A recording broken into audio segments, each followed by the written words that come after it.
1 linggo na nga pala si Kabayan. Kaya naman sabi ko, ikaw nang gumawa ng mga order nating Maki, yung 4 na flavor. Kaya naman tong si Kabayan ay tinira ng tinira ang pag-roll ng Maki. O yung mga green-minded dyan, ibang tira na naman ang nasa isip nyo mga kabayan. Kaya naman itong si Kabayan ay pinanood ko lang sa kanyang pag-roll. At inoobserbahan ko lang kung natutunan niya nga ang aming mga flavor ng Maki. At kahit paano nga mayroon pa rin siyang nalimutan. Kaya naman iginaguide ko pa rin siya para naman maitama lahat ng kanyang ginagawa. Basta ka ako, pag may nalimutan ka lang, huwag kang mahiyang magtanong. May right med tayo. Joke lang po.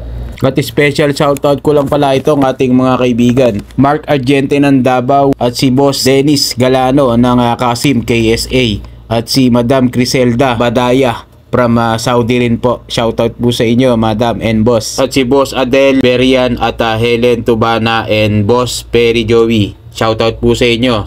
I love you all. Muamua chup chup. At kay Boss Kerwin Baniko ng Baren. At kay Airwax Balsondra Aser ng Region. Kay Mong Gondila ng Riyadh. At kay Boss Michael King Iloso from Bahrain. Happy birthday boss. Kay Madam Casilin Navarro from Riyadh. Kay Inayria Ying ng Cabanatuan City. Shoutout nga pala dyan sa mga kababayan natin sa Nueva Ecija. Mo sa susunod, hindi na ako mag-vlog. Puro shoutout na lang. At nang nandyan na nga ang pipick up ng order namin, ay ako na nga naglagay ng sauce ng 2 order namin na Maki para ma-prepare na ng aming manager dun sa harap at siya na rin ang mag-out ng order.